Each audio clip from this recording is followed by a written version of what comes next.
mundo polarizado. Solo hechos verificados, neuroinsights y consecuencias accionables. Rojo, la verdad detrás del poder. El Cuarto Rojo, donde las decisiones se analizan. Todos los lunes de 14:30 a 15 horas. Por Radio I99 y Mogul Desarrollo. Decida mejor. Sintonice I99 98.9 FM. Seguimos con más de I99. ¡Qué buena radio! Fin de espacio publicitario. El siguiente programa tiene clasificación A, apto para todo.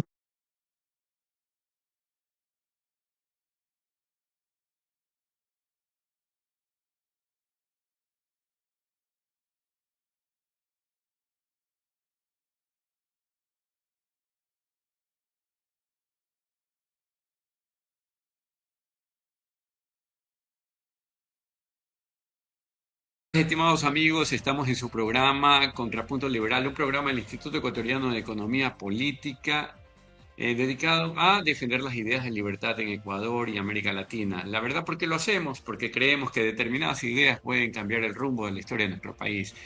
En particular, también inicio dando mi nota de pesar para el líder de I99, Eduardo Mendoza, quien lamentablemente vio partir a su padre este fin de semana, días atrás.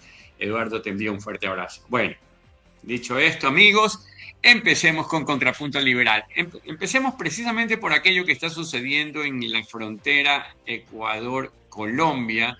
Básicamente me refiero al problema que tenemos, no sé, yo diría político, ya que está encareciendo artificialmente los productos que importamos los ecuatorianos, los productos que importan los colombianos. Me refiero a esa medida que inició el presidente Daniel Noboa en contra del gobierno del presidente Petro. La verdad no sé si llamarlo presidente, Camilo, te soy honesto, pero bueno, tenemos en este momento invitado especial a Camilo Guzmán, director de Libertank, un tanque de pensamiento colombiano ubicado en la hermosa ciudad de Medellín. Les anticipo, Camilo es súper buena gente, más allá de muy pilas. También bienvenida Natalie. Natalie hace nuestro programa, Camilo, junto a nosotros.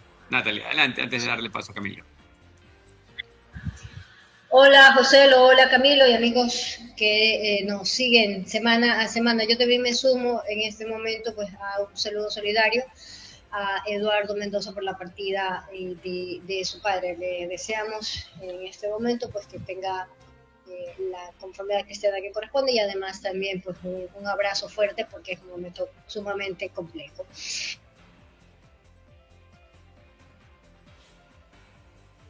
Quedó congelada, Natalie, no sé, bueno, pero entonces pasemos al punto, Camilo. Cuéntanos, ¿cómo está tomando el colombiano promedio, el empresario colombiano, el exportador colombiano? ¿Cómo regresando al tema, en este caso, pues sí, es un detalle aquí. Sí, adelante. Tenemos unos problemas de audio. Bueno, problemas técnicos que siempre pasan. Sí, hombre, eso pasa cuando no se hace la tarea para vivir en un mundo desarrollado, en un país desarrollado, donde todo está en 5G, 6G, 7G, y iremos por los 1000Gs, de no ser porque en América Latina no terminamos de hacer la tarea. Y cuando en lugar de hacer la tarea, entorpecemos las cosas, Camilo, ¿qué pasa? ¿Qué piensan en Colombia de aquello que está sucediendo en este momento con respecto a esta imposición de aranceles ya hoy por hoy de lado y lado? Bueno, lo primero que hay que decir, José, es que en realidad esta guerra arancelaria en la que nos metieron ambos líderes, pues en realidad termina siendo un suicidio económico para ambos países, disfrazado un poco de la excusa de la seguridad y de estrategia diplomática. Porque al final lo que eso termina ocurriendo, como bien lo has explicado al principio, es que en realidad ninguno de estos aranceles ni afecta a Gustavo Petro ni afecta a Daniel Noboa como persona, sino que en realidad afecta a los colombianos y a los ecuatorianos, no solamente a los empresarios colombianos y a los empresarios ecuatorianos, sino especialmente a los consumidores ecuatorianos y colombianos y especialmente a los más pobres. Aquí digamos que la noticia pues nos ha tomado y desde hace varios días estamos pendientes de ella porque además nunca lo vimos venir. Sabemos además, y hay un tema muy importante, y es que el presidente Noboa tiene razón en el motivo por el cual hace esto. Se equivoca profundamente en la forma como lo hace. Pero claro, el gobierno de Colombia ha descuidado la frontera con Ecuador, pero no es solamente la frontera con Ecuador, ni es solamente sus fronteras. En realidad el gobierno de Colombia ha descuidado absolutamente la seguridad de todos los colombianos. Es decir, si no es capaz ni siquiera de proteger la seguridad de los colombianos dentro del territorio nacional, mucho menos se va a preocupar por algún tipo de frontera, y eso lo tiene sin cuidado. Y todos sabemos que de tiempo atrás esa frontera entre Colombia y Ecuador es totalmente porosa y los delincuentes paran de un lado al otro sin que pase nada, y que además de eso, y hay que decirlo también, José, en los gobiernos anteriores de Rafael Correa, pues en realidad lastimosamente parte del territorio ecuatoriano fue una especie de oasis para las estructuras, claro. especialmente las guerrillas comunistas, y eso, digamos que con algunos intentos y unas mejoras, pues igual se ha mantenido de alguna manera. Entonces, claro, el presidente Noboa tiene razón en exigirle al gobierno que haga su parte en la protección de la frontera, pero al final esto nada tiene que ver con eso, porque esto al final lo único que está perjudicando es, por un lado, empleos, más o menos 300.000 empleos que se ponen en riesgo de las empresas que hacen parte del comercio bilateral en estos dos países, que son aproximadamente 2.400 empresas sumadas entre los dos, de los cuales afectan empleos colombianos 100.000 y empleos ecuatorianos 200.000, lo cual entonces lo pone aún más grave. Pero además de eso, nada mejora la seguridad, todo lo contrario, José, porque usted lo sabe mejor que yo. Y es que lo único que hace esto es aumentar a niveles exorbitantes el contrabando, porque súmele que no solamente estamos en esta guerra arancelaria, sino que también hemos cerrado y puesto dificultad en los pasos fronterizos legales. Entonces, ¿esto qué hace? Que todo el monopolio del comercio quede en manos de las estructuras criminales que supuestamente están tratando de combatir con la medida. Es decir, la medida primero la están pagando, o la estamos pagando los colombianos y los ecuatorianos, especialmente los más pobres, que cada día tienen que acceder a, porque además nuestro comercio bilateral principalmente son bienes básicos, son bienes que los colombianos y los ecuatorianos consumimos en nuestra canasta familiar. Son frutas, ¿cierto? Son cosas que todos los días tenemos que consumir. Entonces, por un lado eso, bueno, también hay un tema ahora con el tema de lo que nos está cobrando Ecuador por usar sus oleoductos, que también ha subido bastante. Entonces lo estamos pagando especialmente los más pobres, pero además de eso estamos fortaleciendo las estructuras criminales que se van a hacer, como irían en Colombia, su diciembre, a punta de todas estas restricciones. Porque al final, en realidad, esto lo único que termina haciendo es destruyendo a las empresas lícitas, las que pagan impuestos, las que hacen las cosas bien, y fortaleciendo a todas estas estructuras criminales. Y caen en la trampa de creer que pueden jugar a ser Donald Trump, que eso es un poco el problema de esto, ¿no? Y la única forma en la que eso te salga bien es si tú eres Donald Trump y si eres Estados Unidos. De lo contrario, lo único que están haciendo es pegando en el pie. Y de hecho, aún así, porque días atrás yo sostenía que aunque fuese Donald Trump el que toma la medida, igual eso perjudica a Estados Unidos, Norteamérica y al resto de las sociedades. O sea, no hay forma en que la imposición de aranceles termine generando cosas buenas. Pero vamos por partes. Primero, el comercio es una relación de cooperación espontánea y acá se ha decidido, lamentablemente, pasar de la cooperación a la guerra arancelaria. Para empezar, lo segundo debería decirte algo, ¿no? Guerra innecesaria, ya cuando lo que había antes era cooperación en su lugar. Definitivamente lo primero es mejor que lo segundo. Luego, otra cosa que tú dijiste, Camilo, y que es sumamente importante, es que nos estamos convirtiendo en países más pobres y a propósito. Pues, o sea, que esto es como a ver, atrás tuyo tienes un libro que se llama Cómo enriquecer a Colombia, ¿ya? Y estoy seguro de que en ese libro no dice hay que poner aranceles, todo lo contrario, en la frontera colombiana para enriquecer a Colombia. Más bien, como como ejemplo o como contraejemplo diría, y en caso de aumentarse los aranceles, impidiendo el comercio internacional por parte de los colombianos con el resto del mundo, nos convertiremos en un país más pobre. Es más, eso es lo que hemos hecho y es lo que debemos dejar de hacer. Por cierto, amigos colombianos y ecuatorianos, les recomiendo leer Cómo enriquecer a Colombia, un libro escrito por mi gran amigo Camilo Guzmán, director de Libertank, un libro que, como ustedes lo pueden ver, está ahí de fondo. Luego, el otro detalle, mi querido Camilo, es que, a ver, ok, partamos por un segundo de la idea de que la imposición de estos aranceles dio como resultado una mejora en la seguridad de Ecuador, de Colombia o de ambos lados. Bueno, al menos uno diría en beneficio-costo, se hizo un sacrificio por acá, se renunció a esto y obtenemos una mejora, o por lo menos la mejora que se dijo íbamos a alcanzar. Pero no, o sea, no solamente que nos empobrecemos, sino que como también indicaste, esta reducción de la prosperidad y de la riqueza, esta falta o estas pérdidas de empleos, por lo menos temporal, mientras duren las medidas, lo que hacen es abonar a la inseguridad. Entonces terminamos en el peor de los escenarios, más pobres, más inseguros, con menos crecimiento, con menos desarrollo, Yo creo que en lugar de estar leyendo cómo enriquecer a Colombia, ellos están leyendo, no sé, el manual marxista del siglo XXI de cómo empobrecer a las sociedades latinoamericanas. Y lamento decirlo, que creo yo, el problema lo inicia el presidente de Ecuador. ¿Y por qué? Porque hay otras formas de solucionar este impasse. Porque si el presidente de Ecuador creía en realidad que tenía que sentarse a conversar con el presidente de Colombia, pues debía haberle dicho de forma clara y contundente, sentémonos a conversar sobre este problema que está afectando a Ecuador o que está afectando a ambas naciones.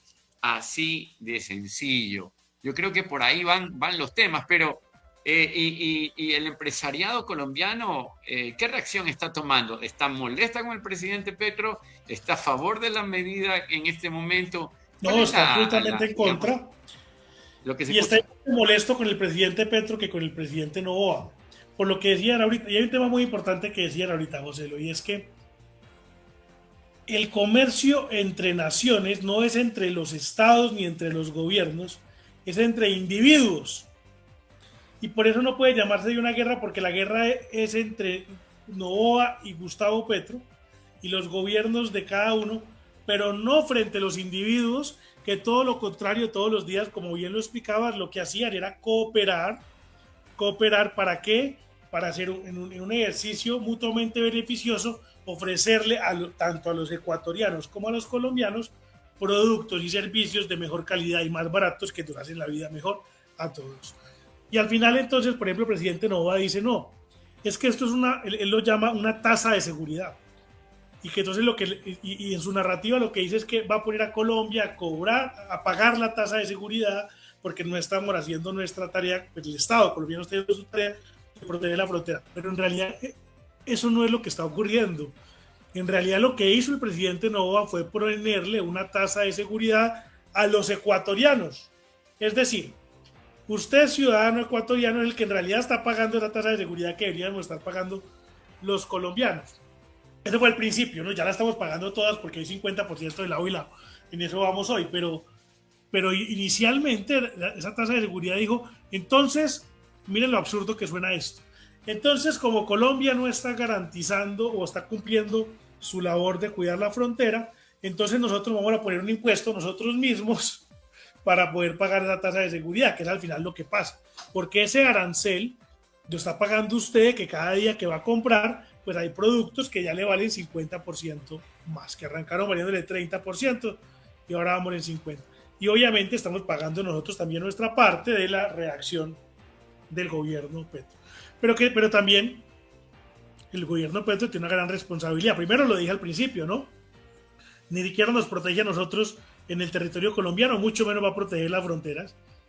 Pero además de eso, en lugar de sentarse y decir, oiga, ¿sabe qué? Tiene razón, entonces venga, vamos a hacer un compromiso por medio de la seguridad y lo que ocurre normalmente en la diplomacia, ¿no? Entonces, el ministro de Defensa colombiano y el ministro de Defensa ecuatoriano se juntan y se reúnen en la frontera, se pueden reunir en Pasto, si lo quieren, del lado de Colombia, y dicen, listo, vamos a hacer un gran acuerdo. Eso es lo que normalmente pasa, ¿no? Un gran acuerdo para la frontera.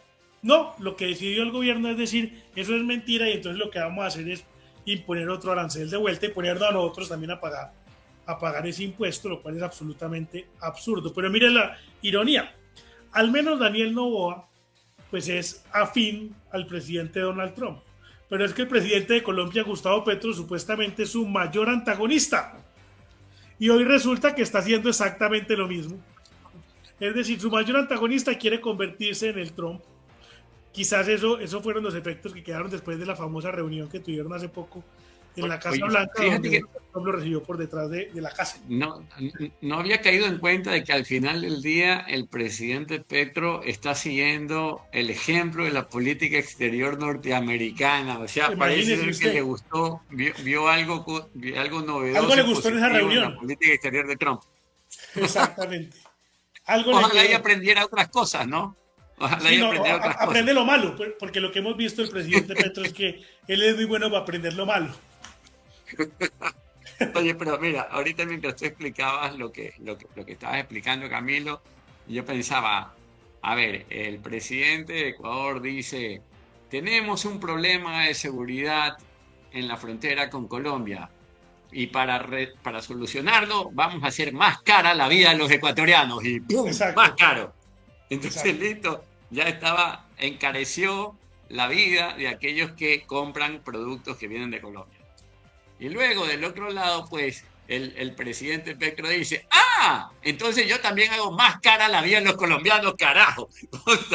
Exacto. Y terminó. Parece un juego de pistoleros, de esos como de Texas. Un juego de pistoleros, sí, pero en lugar de cada uno estar apuntándose al otro, está apuntándole cada uno. Claro, no, a ver, y yo me disparo al pie. Está jugando a quién se dispara primero. Dispararte al pie también. Exacto. A ver, ¿quién se suicida más rápido? Definitivamente, lamentablemente, este tipo de sinsentidos pasan muy a menudo en América Latina. Lamentablemente, y también hay que reconocer que el presidente Trump empezó dando el mal ejemplo de una política exterior, al menos equívoca en lo que se refiere a la imposición de estos aranceles, que empezó y que felizmente allá la Corte Suprema de Estados Unidos le dio de baja, ¿no? Más allá de todos los intentos por que escuchaba de que quiere poner una nueva tasa, una tasa flat general, no sé si el 10 o el 15%, ya no recuerdo. Pero bueno, como tú dices, Camilo, lamentablemente, y esta parte es la realidad, ¿no? El presidente Petro no puede brindarle seguridad a los colombianos, difícilmente va a dar seguridad a una frontera. Y ojo con lo que voy a decir, ojo, no quiero que lo tomen a mal los ecuatorianos, pero la verdad cada vez me hace mucho más sentido. Yo creo que el presidente de Ecuador, Daniel Noboa, dijo, mira, no puedo solucionar el problema de seguridad, pero se me acaba de ocurrir una idea genial. Nosotros estamos haciendo todo por mejorar la seguridad del Ecuador, pero la culpa es de Colombia. Encontró el chivo expiatorio perfecto para decir, ustedes saben que nosotros hacemos hasta lo imposible, pero la culpa es de Colombia. Entonces, como la culpa es de Colombia, y se inicia, pues, tras una idea mala, se inician una serie de consecuencias que terminan afectando a todos. Y al final, como dices tú, Camilo, si esto finalmente lo pagaran el presidente Petro o el presidente Noboa, o por lo menos sus gobiernos, ¿no? Ya digan, bueno, listo, por ese partido no se vuelve a votar, porque la verdad es que tienen medidas erráticas que lejos de mejorar, terminaron empeorando las cosas. Bueno, pues uno diría, ahí quedó entre ellos, ¿no? Así como cuando entre dos bandas de criminales se andan matando, uno dice, bueno, mientras ellos se maten no hay problema. El problema es cuando hay balas perdidas, el problema es que en este caso todas las balas no circulan entre ellos, entre la dirección de los malos, sino en dirección al ciudadano, y en este caso precisamente aquellas personas que son de alguna manera beneficiarias más directas de la cooperación o el comercio, que son aquellos que menos recursos tienen. Porque como bien se dice por ahí, el que ya tiene recursos, poco más caro termina igual comprando. ¿Ya? Entonces, Por eso hay que enfatizar que no hay mejor cosa o no hay mejor política social, que no hay mejor política destinada a la mejora de las personas pobres que la de aumentar, digámoslo así, el comercio internacional, de integrar nuestra economía, de hacer que nuestras sociedades participen más del mundo y, como decía un presidente de Ecuador, que el resto del mundo esté más presente en nuestros países, porque por ahí va la clave de la prosperidad. Por otro lado, cuéntame, Camilo, ya se están aproximando también las elecciones en Colombia, o sea, ustedes están a la vuelta de la esquina y ¿podrías darnos un avance de qué está pasando en materia política, en materia electoral por allá en Colombia? Claro que sí, mira, tenemos elecciones el domingo, José. El domingo tenemos ¿Este elecciones. domingo? Este domingo, sí, señor. Tenemos ¿Cómo elecciones pasa al Congreso. el tiempo, Dios mío? Entonces Sí. la pregunta es por demás pertinente. Cuéntame. Exactamente. El domingo son elecciones al Congreso, Senado y Cámara, y las consultas, algunas consultas para elegir candidatos presidenciales, y en mayo tenemos la primera vuelta presidencial y en junio la segunda vuelta, si hay segunda vuelta, que seguramente la habrá. Entonces, si tenemos elecciones al Congreso el domingo, ya digamos todo está jugado.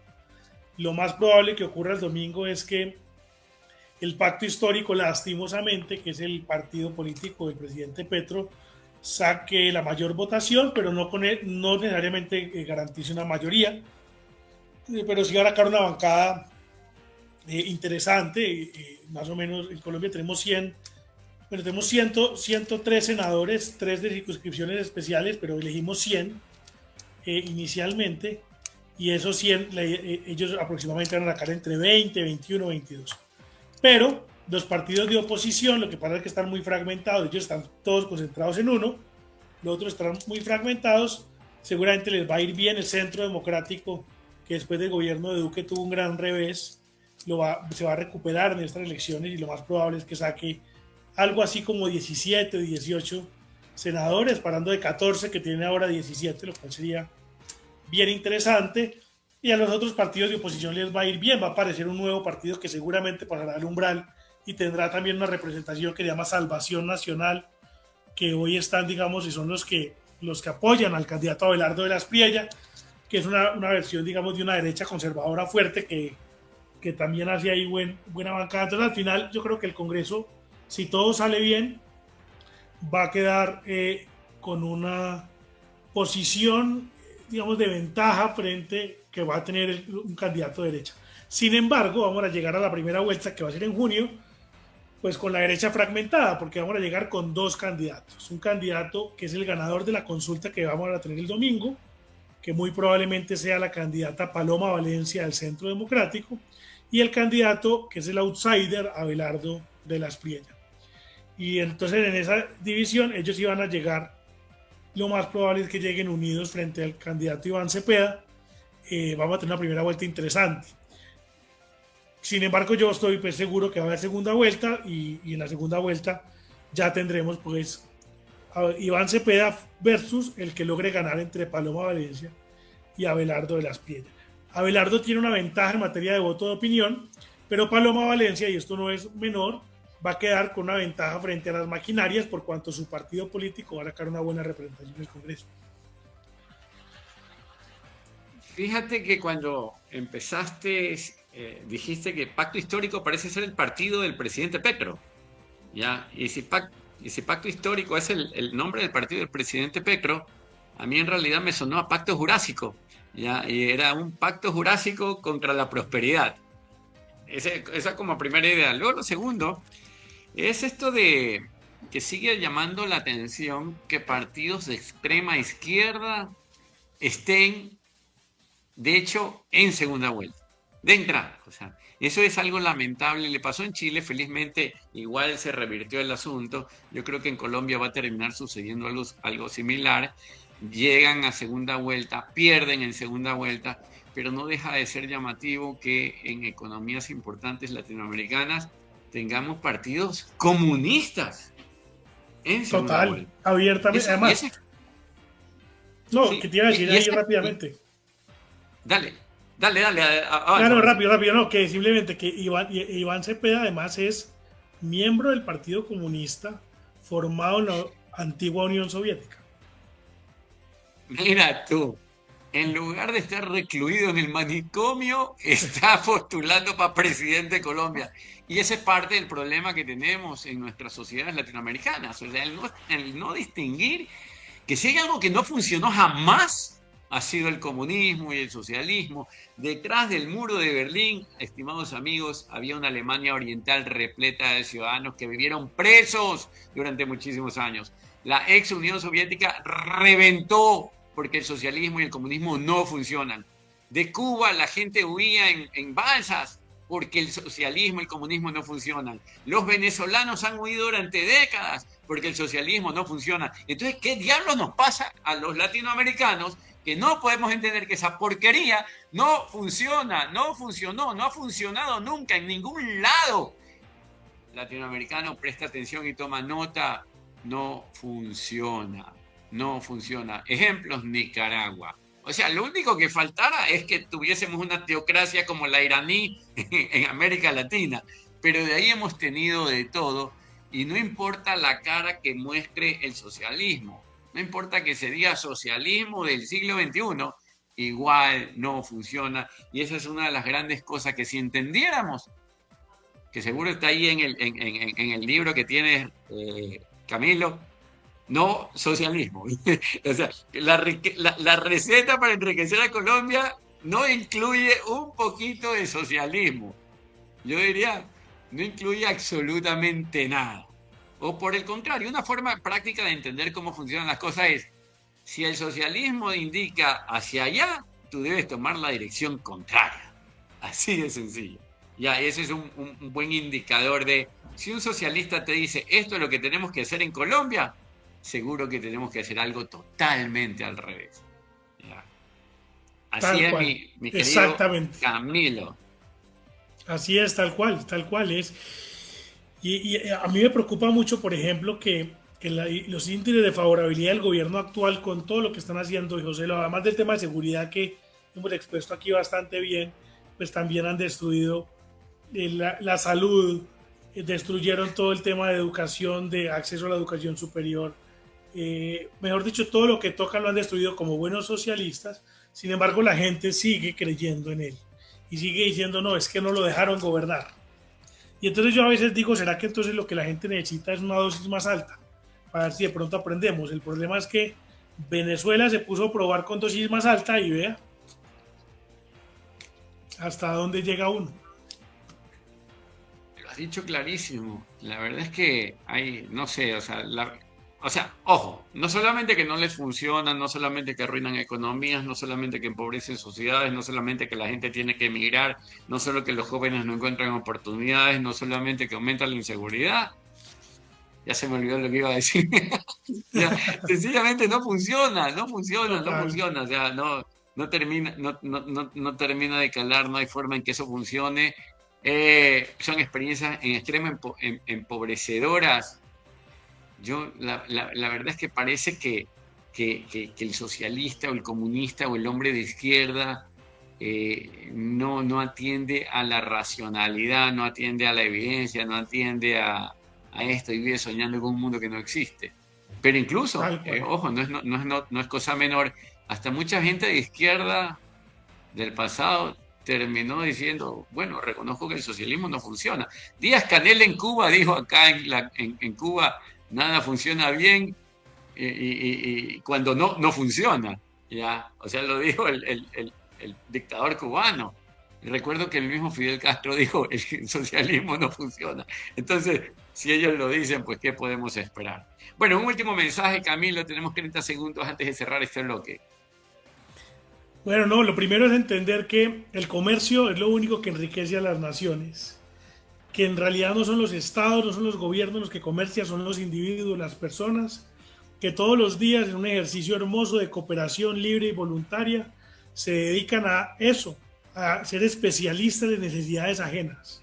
Los empresarios que todos los días comercian entre Ecuador y Colombia, lo único que hacen es actuar como una especie de magos porque transforman los recursos que son escasos y los convierten en abundantes y baratos.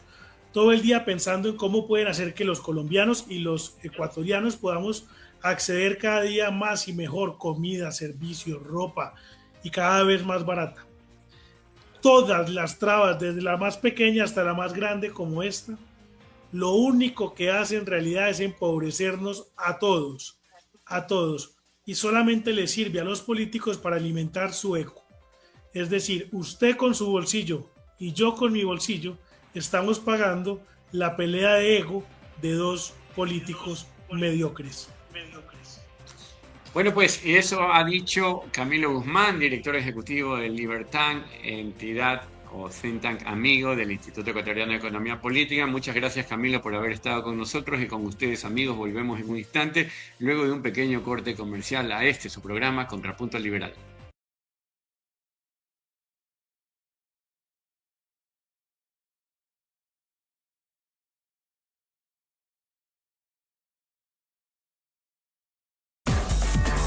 Cumplimos 40 años y nos alegra que sigas junto a nosotros creciendo con buena música, entretenimiento e información. Eso hay que celebrarlo. Y 99, qué buena radio.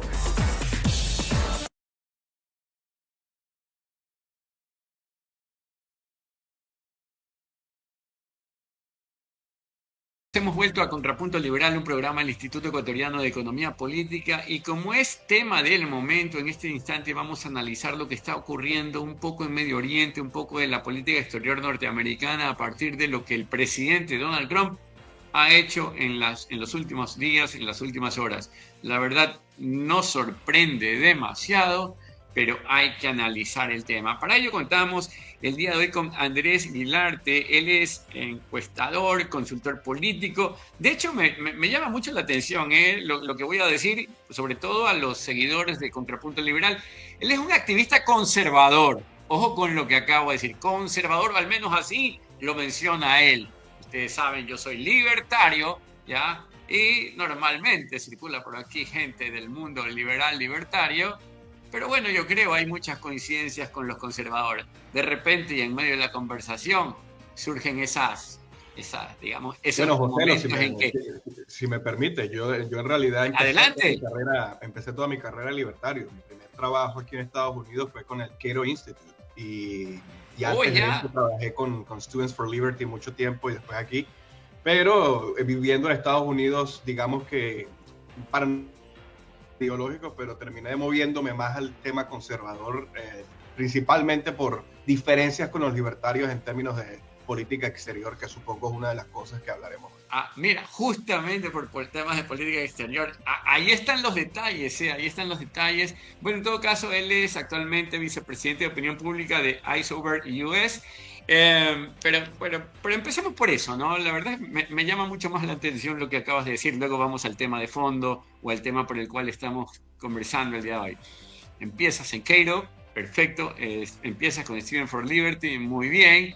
Y luego tienes diferencias con ellos por temas de política exterior, tal vez porque consideras que la política exterior, no sé, liberal, libertaria, tiene falencias. Sí, por supuesto. Fíjate, yo empecé en Cato con Estudiantes por la Libertad mucho antes, desde 2014, haciendo activismo dentro de Venezuela. Y después cuando llegué a Estados Unidos con Cato, después pasé por The Fund for American Studies, que es una organización que está entre el libertarismo y el conservadurismo. Lo que aquí, por ejemplo, lo que vendría siendo un Rand Paul dentro de ese eje libertario conservador americano. Pero eventualmente... Y con ellos hice muchísimo activismo en Estados Unidos, viajé por 41 estados del país hablando de Venezuela, y ese fue uno de los principales puntos que me hizo entender de que no solamente el tema del activismo no era principalmente lo que me interesaba, sino era el tema electoral, porque al final del día, una de las diferencias que tenía no solamente con los libertarios americanos, que hay que tener en cuenta, ¿no? Que los libertarios americanos son muy distintos a los libertarios suramericanos. Específicamente no se puede comparar un Rand Paul, por ejemplo, con Milei. Son personas muy, muy distintas en muchísimas cosas, a pesar de que se les quiere llamar a ambos libertarios. En cuanto al libertarismo americano, estaba muy en contra, porque el libertarismo americano principalmente se enfoca en una posición aislacionista a nivel internacional, donde Estados Unidos, principalmente viéndolo desde el punto de vista de Estados Unidos, la política exterior de Estados Unidos debe ser de absolutamente sin intervención en ninguna parte del mundo, incluyendo Venezuela. Y allí es donde empecé a tener muchas diferencias con ellos, porque me parece que yo soy más del ala de que libertad tiene que haber en todas partes, o si no, no hay libertad. Y en Venezuela siempre se necesitó una salida militar, como efectivamente sucedió el 3 de enero y como efectivamente muchas organizaciones, dentro de ellas el Cairo Institute, estuvieron en contra de lo que hizo Estados Unidos en Venezuela. Entonces son principalmente diferencias en política exterior lo que me lleva con los libertarios americanos, y también otro tipo de diferencias en cuanto al tema electoral en Estados Unidos, en todo eso. Entonces yo más o menos lo veo trabajando, pues yo trabajo con el Partido Republicano, es buscando esas similitudes, es buscar candidatos que no sean muy locos de derecha, porque aquí hay mucho loco de derecha, pero que también tengan una percepción de la libertad que vaya a mis principios, porque yo soy mucho de los, si queremos hablar de autores, yo soy muy de Milton Friedman, yo soy muy de John Locke, mucho de la parte natural del libertarismo. Pero aquí en Estados Unidos es una conversación muy distinta con el libertarismo. Y por último, el Partido Libertario de Estados Unidos es una cosa, es horrible. O sea, electoralmente son muy malos, no tienen una concepción de lo que es el poder. Muchas cosas. Sí. Bueno, muy interesante. De hecho, de eso va este programa, de hacerle entender a la gente el valor de las ideas, el porqué de las ideas que diferencian a unos y otros. Y tú has mencionado unos temas importantes y yo creo que no son temas menores. Déjame mencionarlo en el orden en que vino, luego si quieres le haces algún reparo a aquello. Primero, honestamente, yo nunca he sido muy partidario de la intervención per se, por intervención como principio, porque me parece que eso es más propio de los neocons, de los neoconservadores del Partido Republicano, que de una política liberal libertaria adecuada. Eso. Luego ese norte te conduce a la decisión de, bueno, seamos la policía del mundo, ¿ya? Entonces, ahí donde sea que haya un problema, iremos a buscarlo. Y eso me recuerda las palabras de, no sé, un papa católico que decía, y yo me acuerdo que lo vi con horror, aunque suene perfecto, y es que nadie duerma mientras haya una persona con hambre. El resultado es todos viviríamos con insomnio. O sea, no es que se solucionaría el problema del hambre, sino que todos pasaríamos a tener muchísimo sueño, porque el problema no pasa por no dormir hasta que se resuelva el tema de hambre, sino en solucionar las cosas que dan lugar a esa hambruna o a esa falta de alimentos propias, con temas de mercado, con temas de crecimiento económico, con temas de, no sé, los clásicos elementos de la prosperidad. Y luego tendremos a gente muy alimentada, tal vez hasta gordita, y a gente muy bien dormida. Pero bueno, esto lo digo ¿por qué? Porque yo también, te digo, he sido partidario muchas veces por principio. De hecho, el día de hoy escribía un artículo que se acaba de publicar en el que empezaba diciendo, por principio siempre he sido partidario de la no intervención. Pero, ya, y ahí es donde me topo con lo que tú estás diciendo, ¿no? Ya, pero cuando miro... Bueno, decía, ojo, con cuidado, porque las afirmaciones contundentes tienen que mirar esos detalles de la realidad. Pero cuando veo que en materia de política exterior, o al menos en lo que se refiere a digamos, a los gobiernos o estados que están siendo atacados, son todos tiranías. Entonces, si estamos atacando tiranías sobre las que no hay duda alguna, honestamente, me pasó a la idea que leí el otro día de Axel Kaiser, que el derecho internacional no debe servir como mecanismo de protección para tiranos, para dictadores y para tiranías.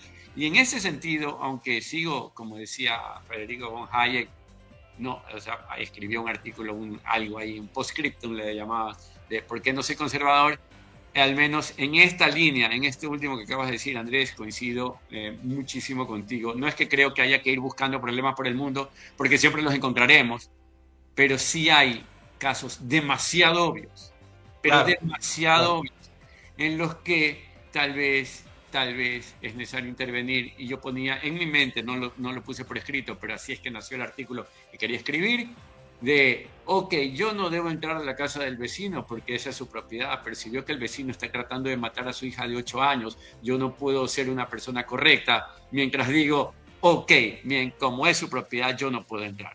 Tal vez sea un ejemplo extremo, pero lamentablemente, o mejor dicho, la realidad tiene sus detalles. Entonces, es que precisamente ese es el tema, ¿no? Y por eso estoy en concordancia contigo. No es que yo no soy neocon, yo no digo de que, bueno, si hay que hacer algo, pues la primera opción es intervenir, pero es que la intervención, viéndolo desde un punto de vista de la política exterior americana, la intervención a veces es necesaria. Y mi problema mucho con los libertarios americanos es que no consideran bajo ningún concepto que pueda ser necesaria, bajo ninguno. La máxima es de que la única forma de que se use la fuerza es para defensa propia, de una amenaza inminente, algo, no sé, China dice que va a atacar mañana, y entonces incluso los libertarios dirían, bueno, pero tú estás seguro que realmente ellos dijeron eso, y no van hasta que no caiga una bomba en medio de Nueva York, ellos no quieren hacer nada.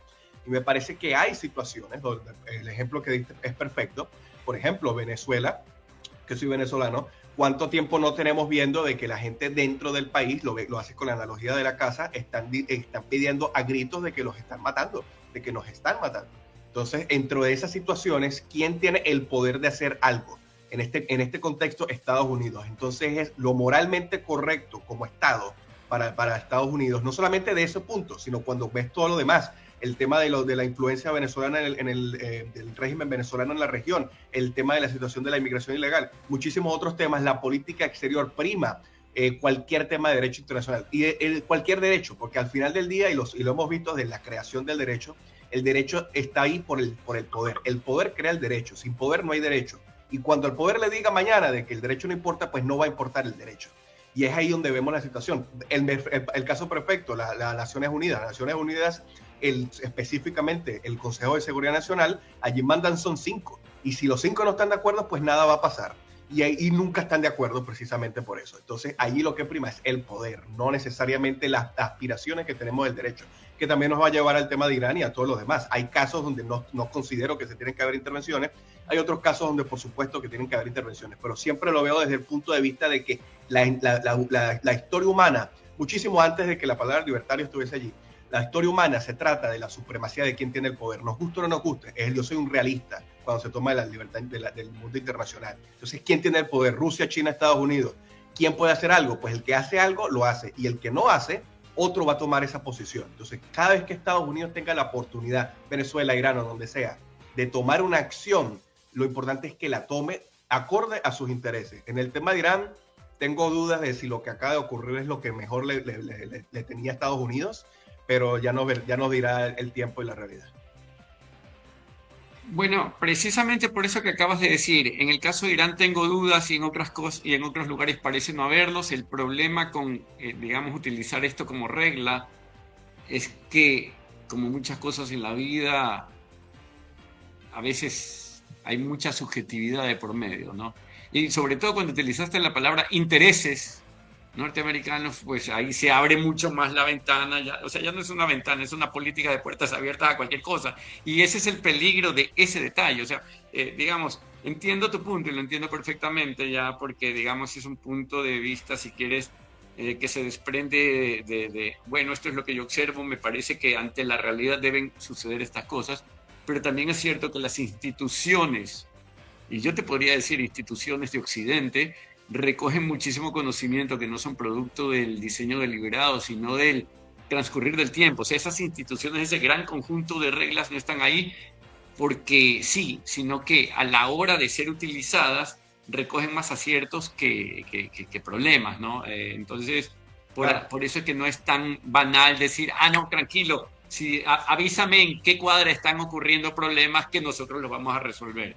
Entonces, claro, sí, hay que poner mucho como que la lupa, ¿no? Hay que claro, analizar en frío y luego también dentro de esa política muy realista, por decirlo así, que utilizaste, Andrés, también está el otro detalle, y es que dentro de ese mismo del realismo, existen intereses de por medio, pues en medio de esos intereses, por ejemplo, están los que venden armas, que dicen, hermano, vamos, vaya, hay mucho lobby, hay mucho de esto, y esos son los detalles que se filtran por esa puerta, que una vez abierta es difícil de contener. Entiendo tu preocupación y te digo, Andrés, honestamente me ha encantado la conversación en lo que va de lo que hasta este momento, porque es una conversación enteramente razonable y yo te diría, salvo por el hecho de que ya te dices conservador, de que perfectamente eres un libertario que tiene una opinión con respecto a esto en temas de seguridad o en temas de política exterior, opinión que de hecho muchos libertarios también comparten, porque si hay algo que tienen los libertarios es que no tienen posiciones unívocas para todo. Es verdad, y lo reconozco, recién caigo en cuenta,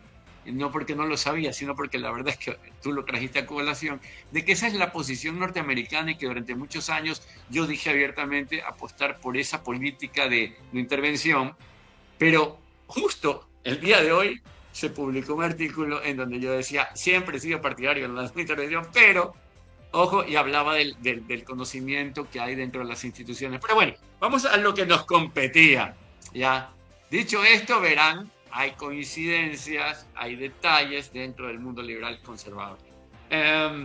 Luego de lo que está sucediendo ahorita, no sé, en las últimas horas, amanecimos, yo te digo, yo estaba de viaje, había salido del país, me encontraba en un evento, de hecho, de Atlas Network en Lima, y mientras estaba sucediendo esto, pues había este ataque, por decirlo así, conjunto entre el gobierno norteamericano y el gobierno de Israel hacia Irán. Honestamente, Irán no es ante mi devoción por mí, o sea, lo digo a título personal, no lo digo en nombre de los libertarios, si por mí tiren 400 bombas más, pero sobre los malos, ¿ya? Y sobre los malos me refiero a esa gente de turbante negro que ha sometido durante décadas a su población. Pero bueno, vamos, ¿cómo han visto en Estados Unidos, o cuál es tu lectura de lo que está pasando en Medio Oriente desde una perspectiva de lo que está mirando el americano promedio, lo que está sintiendo, lo que se está pensando dentro de Estados Unidos? ¿Cuáles son los resultados? ¿Cómo estás leyendo lo que está pasando en Medio Oriente? Bueno, y para terminar una cosita de la anterior, en Estados Unidos soy conservador. Si me preguntas estando en Ecuador, por ejemplo, soy liberal clásico. Y esa es la principal diferencia, ¿no? Quizás aquí tú serías conservador, que fíjate tú, si se viene por aquí empezamos a hablar de lo mismo. Pero fíjate, el tema de Irán no empezó ayer, no empezó el fin de semana. Esto es un tema que ni siquiera empezó el año pasado en junio con la operación Midnight Hammer, donde Estados Unidos usó los bombarderos B-12 para supuestamente destruir las capacidades nucleares de Irán. Y esto tiene muchísimos años. Esto va muchísimo más atrás del tema de la revolución de los chiitas, donde sacaron de la monarquía y empezó de nuevo el tema institucional teológico, la teocracia de los ayatolás. Y ahí viene todo el día de hoy, ¿no? Que siempre ha estado un sentimiento de venganza contra Estados Unidos por su apoyo en su momento a lo que fue la monarquía. Y recordemos que Irán es el principal sponsor de muchísimas no solamente de los grupos terroristas de la región del Medio Oriente, sino también tiene sus casos a nivel mundial. Sin ir muy lejos, Venezuela de nuevo. Uno de los principales casos que está enfrentando Maduro aquí y que ha enfrentado Tarek El Aissami, que también es parte del régimen venezolano, fue precisamente la venta de pasaportes falsos a miembros de la Guardia Revolucionaria iraní para que pudiesen operar en diferentes partes de Latinoamérica, especialmente en Estados Unidos. O sea, y eso es solamente un ejemplo, hay muchísimos más ejemplos de la extensión del régimen iraní. Y ahí es donde hay que tener muchísimas cosas que tener en cuenta. Específicamente con tu pregunta, en este momento no, la población americana no está de acuerdo con lo que pasó el fin de semana. Han habido encuestas que ha sacado NBC, New York Times, Washington Post, todo el mundo ha empezado a sacar encuestas y en general el promedio es que entre 50 y 60% la población general no está de acuerdo con lo que ha pasado en Irán. Y cuando se les pregunta por qué, es principalmente porque no se ha explicado de forma más cohesiva y explícita, cosa en la que estoy de acuerdo. Porque fíjate, ya desde que empezó el ataque, al menos como lo ha vendido el presidente Trump, el ataque preventivo hacia Irán, ya han muerto americanos. Han muerto 3 oficiales americanos, incluso hay números no oficiales de que han muerto más soldados. Se está hablando de que quizás se van a mandar tropas americanas al terreno. Se están hablando de mandar al navío americano, al Navy, al Estrecho de Hormuz, con toda la importancia que tiene el Estrecho de Hormuz para el comercio internacional. O sea, hay muchísimas cosas que se pueden desembocar de lo que pasó del sábado, que es necesario que se le explique muchísimo más a la población americana, y viéndolo desde un punto de vista más hacia mi profesión, que hay elecciones este año. Hay elecciones en noviembre, de medio término. Elecciones sumamente importantes, no solamente para el interno del país, sino a nivel mundial. Porque si el Congreso pasa a manos de los demócratas, tanto en la Cámara Baja como en la Cámara Alta, porque en la Cámara Baja se asume de que va a pasar a los demócratas, pero si llegan a tomar el control del Senado, muchísimo de lo que está haciendo el presidente Trump ahora en Irán, en Venezuela, el tema de las tarifas en Europa, el tema de la guerra comercial con China, el tema de Groenlandia, todo lo que tiene que ver con la política exterior de Estados Unidos se va a ver sumamente impactada por eso. Y si tú dices ser conservador, pero en América Latina eres un liberal clásico, pues lo dijiste tú, entonces yo no lo voy a objetar. Pero de ahí a que yo sea conservador hay una distancia enorme, porque yo soy libertario aquí donde quieras.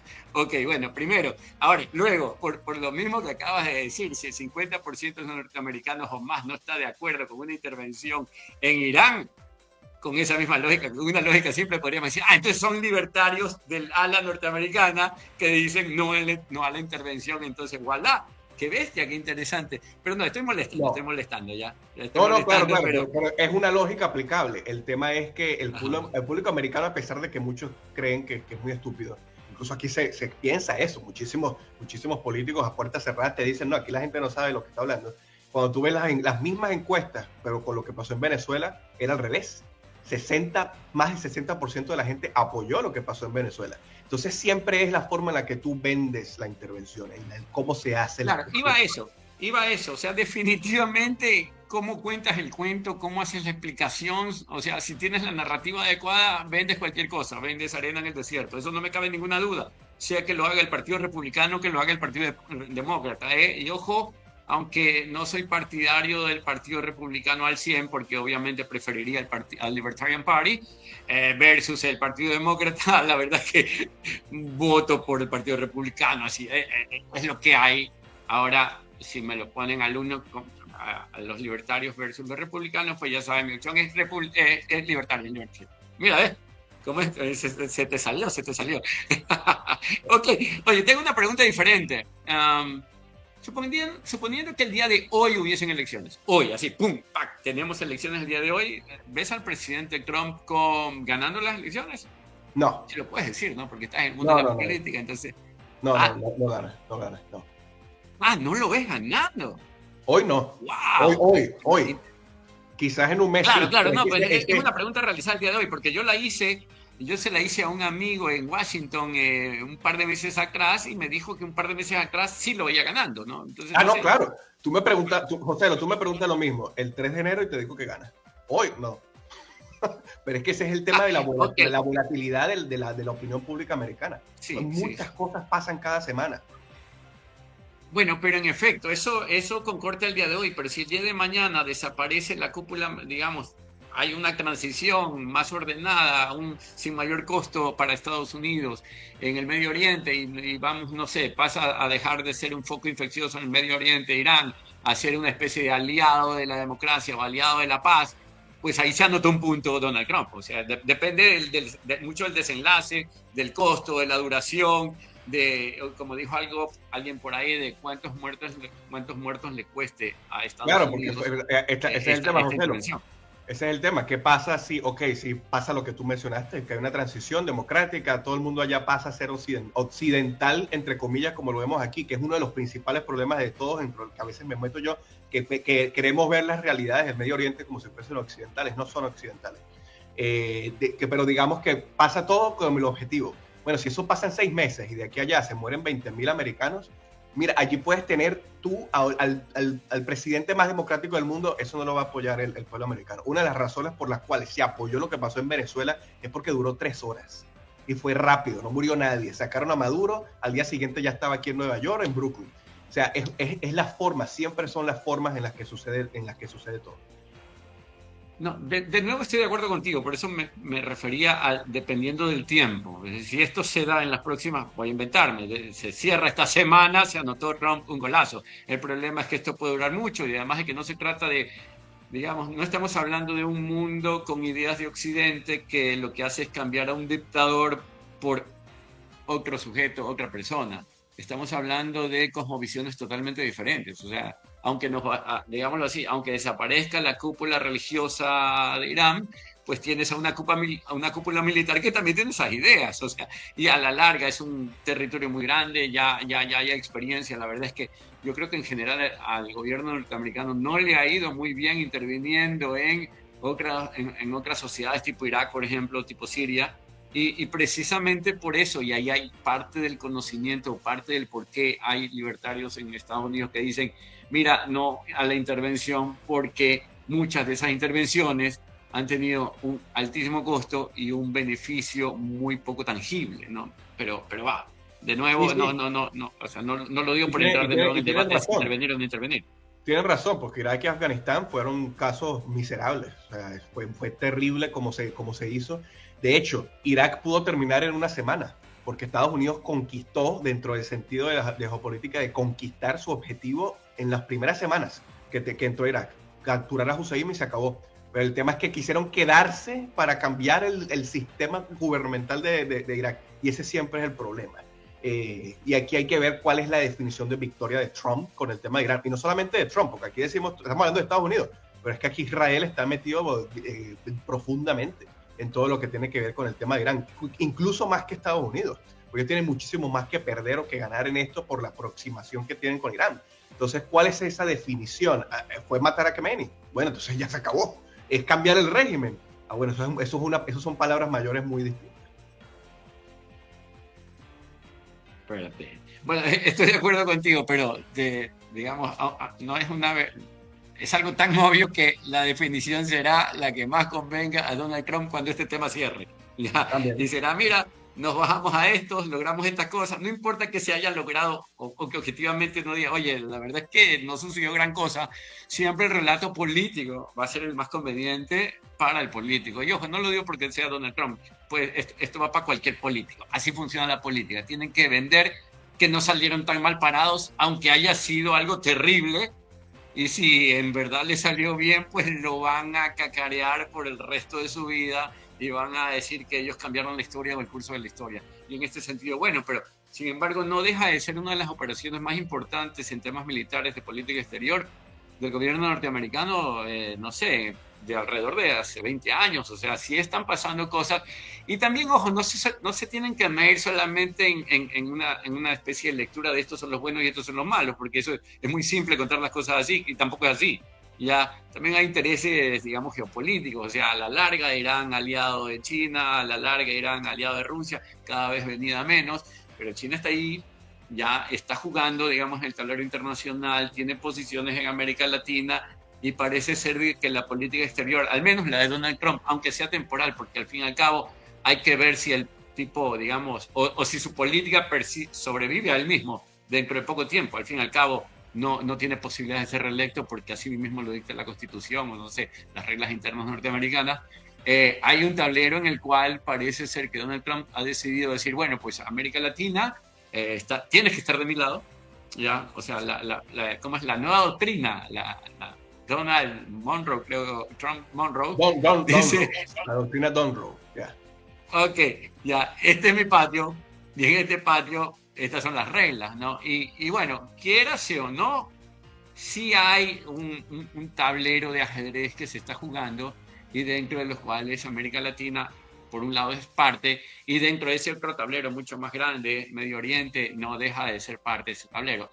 O sea, querrámoslo o no, ese es el cuadro de intereses del que estábamos hablando, y que luego, pues, terminan explicando muchas otras cosas. No se trata de, no, sí, mira, ve, es que no querían que gobierne una teocracia, no se trata solamente de petróleo, no se trata de, digamos, de un aliado de China que le da determinada cantidad de energía a determinado precio, no sé, digamos, al final, algunas de las cosas que motivan al gobierno norteamericano se pueden leer fácilmente, otras tal vez sean más sutiles, pero lo que no podemos reducir esto es a la simple historia de hay unos buenos y hay unos malos, y los buenos han ido por los malos, porque eso no es así. Totalmente. Y me atrevo a decir que al final del día lo que define que eres bueno o es malo es en qué punto estás parado tú. Y también es una de las diferencias que tengo con los liberales aquí, los libertarios de Estados Unidos, que es que siempre no se ponen del lado de Estados Unidos cuando tienen que ponerse. Y yo sí creo en la supremacía en general de alguien. Alguien tiene que ser la supremacía a nivel mundial. Y yo prefiero que la supremacía sea de Estados Unidos a que sea de Rusia o de China. Y esa siempre ha sido mi posición. Ok, pero te hago una última pregunta, porque ahora sí hemos llegado al final. La verdad es que la conversación estaba tan interesante que ya me pasé el tiempo. Pero, ok, ¿y si esa supremacía la llevara adelante Kamala Harris o Barack Obama? Ellos tienen una idea totalmente distinta de la que tienes tú, de tal manera que ellos orientarían su política en función de lo que tienen en su cabeza. Entonces, mucho depende de quién esté arriba. Sí, por supuesto. ¿Qué es la diferencia con China y Rusia? China y Rusia no tienen democracias. Ahí siempre es la misma idea eternamente.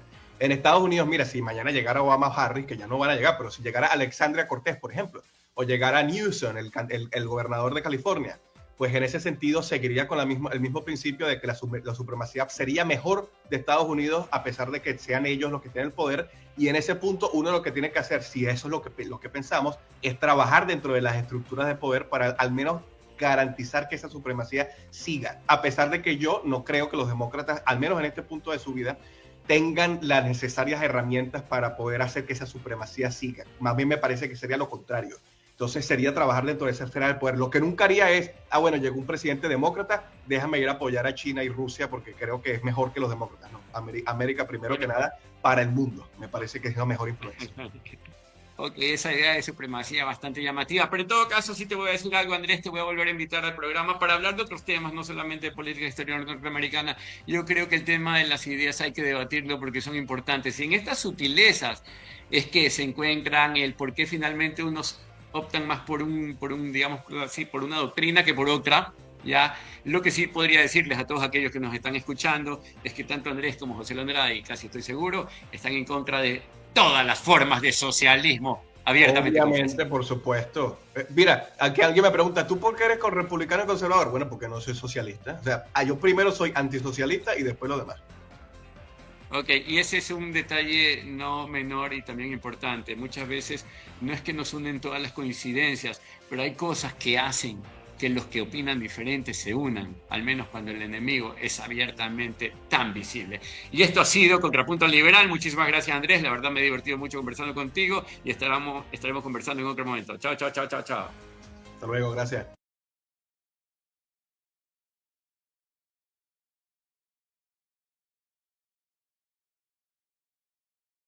Un corte y enseguida regresamos. Inicio de espacio publicitario. ¿Sabías